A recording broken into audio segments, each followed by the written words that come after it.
2021년 4월 18일 부활 제3주일 제1독서 사도행전 3장 13절에서 15절, 17절에서 19절의 말씀입니다. 그 무렵 베드로가 백성에게 말하였다. 여러분은 예수님을 빌라도에게 넘기고 그분을 놓아주기로 결정한 빌라도 앞에서 그분을 배척하였습니다. 그러나 아브라함의 하느님과 이스하악의 하느님과 야곱의 하느님, 곧 우리 조상들의 하느님께서는 당신의 종 예수님을 영광스럽게 하셨습니다.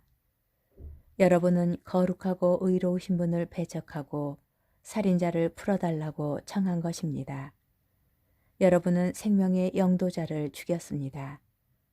그러나 하느님께서는 죽은 이들 가운데에서 그분을 다시 일으키셨고 우리는 그 증인입니다.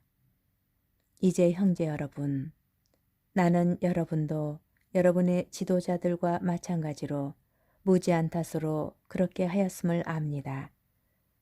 하나님께서는 모든 예언자의 입을 통하여 당신의 메시아께서 고난을 겪으시리라고 예고하신 것을 그렇게 이루셨습니다. 그러므로 회개하고 하나님께 돌아와 여러분의 죄가 지워지게 하십시오. 주님의 말씀입니다. 제2독서 요한 1서 2장 1절에서 5절의 말씀입니다. 나의 자녀 여러분, 내가 여러분에게 이 글을 쓰는 까닭은 여러분이 죄를 짓지 않게 하려는 것입니다. 그러나 누가 죄를 짓더라도 하느님 앞에서 우리를 변호해 주시는 분이 계십니다.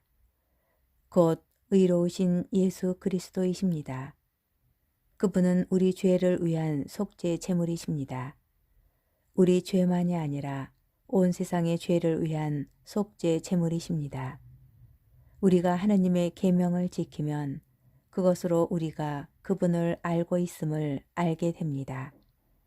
나는 그분을 안다 하면서 그분의 계명을 지키지 않는 자는 거짓말쟁이고 그에게는 진리가 없습니다. 그러나 누구든지 그분의 말씀을 지키면 그 사람 안에서는 참으로 하느님 사랑이 완성됩니다. 주님의 말씀입니다. 복음 루카복음 24장 35절에서 48절의 말씀입니다.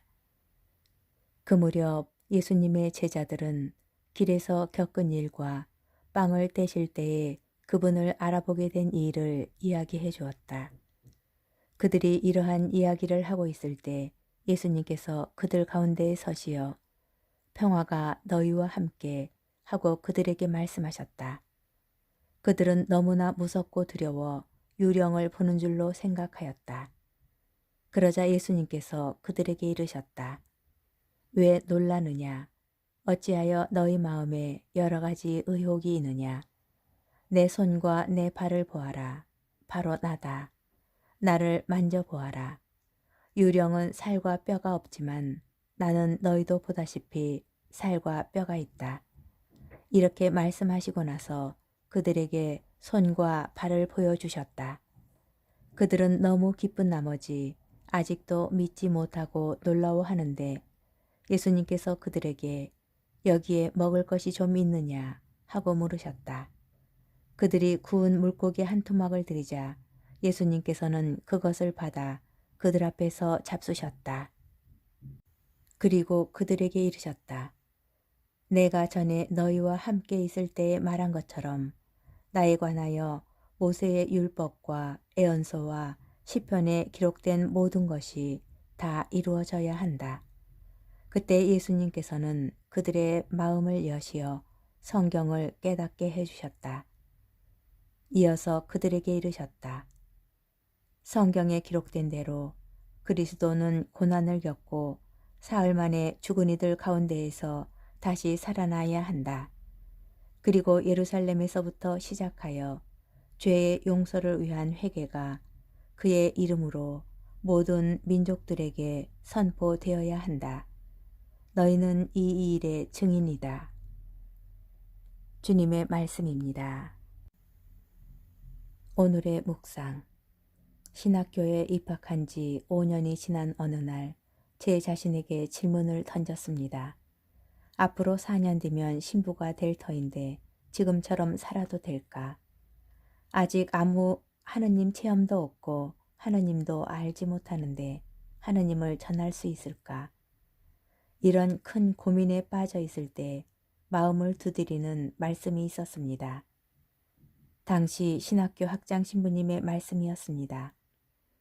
영성 생활은 영적 독서와 함께 시작되고 영적 독서를 끝내는 순간 끝난다. 먼저 성경을 읽어라.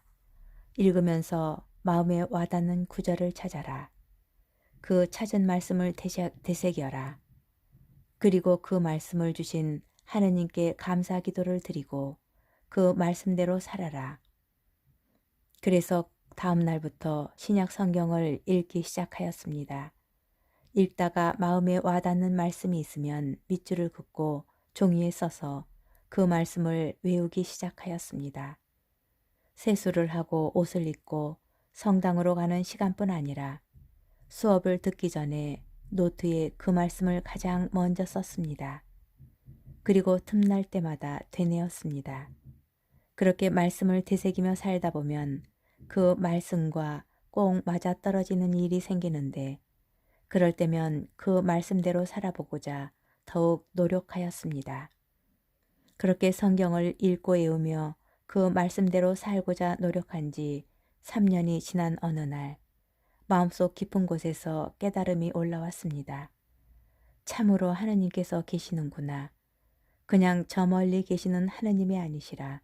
바로 곁에 살아계신 하느님이시구나. 그 살아계신 하느님께서 나를 사랑하시는구나 하는 깨달음이었습니다. 예수님께서는 사람의 마음을 여시어 성경을 깨닫게 해주십니다. 그런 깨달음을 얻으려면 우리도 노력해야 합니다. 너희가 내 말 안에 머무르면 참으로 나의 제자가 된다. 그러면 너희가 진리를 깨닫게 될 것이다. 그리고 진리가 너희를 자유롭게 할 것이다. 내 말 안에 머무르면을 공동 번역 성서에서는 내 말을 마음에 새기고 산다면 이라고 번역하였습니다. 중요한 것은 말씀을 읽고 새김으로써 말씀 안에 머무르는 것입니다. 그렇게 할 때 우리는 예수 그리스도의 증인이 됩니다.